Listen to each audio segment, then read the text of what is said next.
Oh, Jenny, I can't even put on my lipstick. Relax, honey. They won't be looking at your mouth. It's Sunday morning on CBS, and here again is Lee Cowan. That's movie bombshell Hedy Lamarr in the 1941 classic Ziegfeld Girl. Hollywood's a place where folks are often recognized more for their looks than their talent, and Lamarr was certainly no exception. But there were plenty of brains behind her beauty, and it's a bombshell of a very different kind that now has historians taking notice. Cucaracha, look at that one. She looks better all wrapped up than the rest of them do unwrapped. Her looks were so stunning that she was dubbed the most beautiful woman in the world. Smoldering sensuality with an exotic accent to match. I can't see Paris when I open my eyes in the morning. I want to go right back to sleep. Even her name, Hedy Lamarr, sounded dark and mysterious. But although she shared the screen with Hollywood legends like Clark Gable, Goodbye, stranger. Okay, stranger.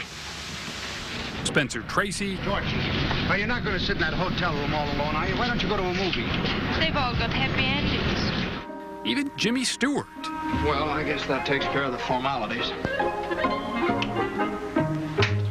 People rarely remember Hedy's talent. Most remember only that face. The boys abroad during the Second World War voted her the most desirable pinup that they could possibly see. So she had a great deal of fame and fortune, but not that inner satisfaction that she wanted in life. Richard Rhodes is best known for his Pulitzer Prize-winning work on the making of the atomic bomb. But turns out his most recent book about Hedy Lamarr is just as explosive. So what got a science writer interested in a half-forgotten celebrity? Well, quite simply, these. Is this the actual patent? These are two of the drawings from the patent, yeah. This was Hedy's other side, the intellectual side. And had it turned out, might have been the blueprint for success far beyond Hollywood. What was the one thing that surprised you the most, you think, during the course of putting this together? The sheer inventiveness of the invention. That invention, this maze of wires and switches, is Hedy's idea for a secret communication system, specifically one that could guide a torpedo using technology called frequency hopping, so that signal couldn't be intercepted. The first question is, what? A Hollywood star? What was she doing inventing some piece of electrical engineering? I mean, this wasn't the ShamWow. This was like a pretty sophisticated thing. It was. Have you ever seen eyes like that, so full of love for you? Her life reads like a Hollywood script. The glamorous movie star by day was by night the lonely immigrant, channeling her inner Thomas Edison. She set aside one room in her home, had a drafting table installed with the proper lighting and the proper tools, had a whole wall in the room of engineering reference books, and invented. It was a hobby that remained obscured in the shadow of her celebrity, one she rarely revealed, even to her own son. She was such a creative person. I mean, non-stop solution finding. If you talked about a problem, she had a solution. And I'm sure Hedy was doing it with him. And looking back, Anthony Loder, the product of the third of Hedy's 6 marriages, says his mother's tinkering just may have been an escape. She wanted to stop all the Hollywood stuff, which she didn't really enjoy. Most of Hedy's inventions, including a better Kleenex box and a different kind of traffic signal, never really went anywhere. But her idea for that radio-controlled torpedo got a patent. It was 1940. German U-boats were wreaking havoc in the Atlantic, torpedoing ships, very often with women and children aboard, trying to flee the Nazis, something Hedy knew a little about. Born Hedwig Kiesler to Jewish parents in Austria, Hedy had married a wealthy arms manufacturer named Fritz Mandl. She spent many an evening absorbing his musings of top-secret weapon systems. But with both the war and the Nazis approaching, Hedy decided to flee her homeland and her marriage, and booked passage to Hollywood aboard the Normandy, a ship she knew was carrying a very famous passenger, movie mogul Louis B. Mayer. She was already a name in the industry. Hedy had become infamous for her racy performance in the foreign film Ecstasy. Not only was she nude, but this close-up of Hedy's face in the precise moment of rapture, as one critic tastefully put it, was considered nothing short of pornography.